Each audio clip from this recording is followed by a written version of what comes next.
వాల్మీకిపురం మండలంలో పలు అభివృద్ధి కార్యక్రమాల్లో పాల్గొన్న పీలేరు శాసనసభ్యులు నల్లారి కిషోర్ కుమార్ రెడ్డి అన్నమయ్య జిల్లా వాల్మీకిపురం మండలంలో చేపట్టిన పలు అభివృద్ధి కార్యక్రమాల్లో భాగంగా సీసీ రోడ్లు పూర్తయిన సీసీ రోడ్లను ఆయన ప్రారంభించారు. ఈ సందర్భంగా అభివృద్ధి కార్యక్రమాల ప్రారంభోత్సవానికి చేసిన టీడీపీ జాతీయ ప్రధాన కార్యదర్శి పీలేరు నియోజకవర్గ శాసనసభ్యులు నల్లారి కిషోర్ కుమార్ రెడ్డిని టీడీపీ శ్రేణులు శాలువాలు కప్పి పూలమాలలు వేసి ఘన స్వాగతం పలికారు.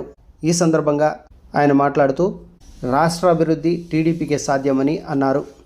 ఈ కార్యక్రమంలో మాజీ వ్యవసాయ market committee chairman Khammam Niranjan Reddy, ప్రస్తుత market committee chairman Kosuru Chandramouli, TDP మండల పార్టీ అధ్యక్షులు దామోదర్ రెడ్డి, మాజీ అధ్యక్షులు మల్లికార్జున్ రెడ్డి, రెడ్డి జేఏసీ రాష్ట్ర కార్యవర్గ సభ్యులు పులి సత్యనారాయణ రెడ్డి, ముస్లిం మైనార్టీ నియోజకవర్గ నాయకులు సయ్యద్ బాషా, మాజీ సర్పంచ్ రాజాచారి తదితరులు పాల్గొన్నారు.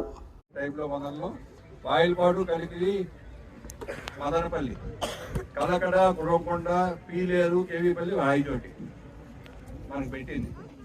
అప్పుడు సబ్ డివిజన్ ఇప్పుడు అంతా ఒకే దగ్గర ఉండాలా, మన నియోజకవర్గం అంతా కూడా ఒకే దగ్గర ఉండాలని పెట్టడం జరిగింది. మీకు తెలియదు డిఎస్పీ ఎక్కడ పోవాలో తెలుసా? ఇప్పుడు కూడా మనము రాయచోటి 6 మండలాలు. ఇప్పుడు మనకు డిఎస్పీ కూడా పీలేరు వస్తుంది. మనకు డిఎస్పీ కూడా ముందు మనకు మదనపల్లి డిఎస్పీ ఉంది, సబ్ కలెక్టర్ మదనపల్లి ఉంది. ఆయన పుణ్యమాని జగన్మోహన్ రెడ్డి మనల్లో ఎట్లంటే చేసాడు. ఇక్కడ ఉండే స్థానిక నాయకులు నేను మదనపల్లిలో జిల్లా కావాలని పోతా ఉన్నా, పోరాటం చేసేదానికి. ఏదో అప్పుడు చింతల రామచంద్రారెడ్డి గారు ఎమ్మెల్యే మదనపల్లి వస్తూ రాయచోటు ముట్టని చెప్పి ధర్నా చేస్తా ఉన్నాడు ఆయిల్ పార్టీ.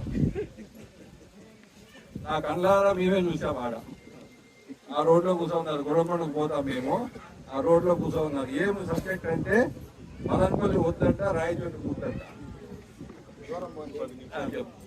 మదనపల్లికి వాయిల్పాడికి ఎంత దూరం ఉందండి? మన పద్దలు వేస్తే మదనపల్లికి వెళ్ళిపోయారు. మళ్ళీ అందులో ఆ టీ తాగాల, టిఫన్ తినాలా, మళ్ళా సినిమా చూడాలా, అన్నీ చేయాలి మదనపల్లిలో. చెప్తున్నా నేను, ఎగ్జాంపుల్ చెప్తున్నా మీకు. ఆ రోజు పరిస్థితి చెప్తున్నా. ఎందుకు చెప్తున్నా అంటే స్థానిక నాయకులు బలం లేదు, ధైర్యం లేదు. అన్యాయం జరిగితే అన్యాయం జరిగిందని చెప్పాలా. ఎవరైతే ఉంది ముఖ్యమంత్రి గారికి మన ప్రాంతానికి అన్యాయం జరిగేటప్పుడు మన బాధ్యత మనం చెప్పాలి. చెప్పలేని దానివల్ల వాళ్ళ దగ్గర అణిగి మణిగి మనకు అన్యాయం చేశారు. అప్పుడు ఉండే లోకల్ ఇక్కడ ఉండే నాయకులు, అప్పుడు ఉండే ఎంపీ కానీ ఎమ్మెల్యే కానీ మనకంతా అన్యాయం చేశాం.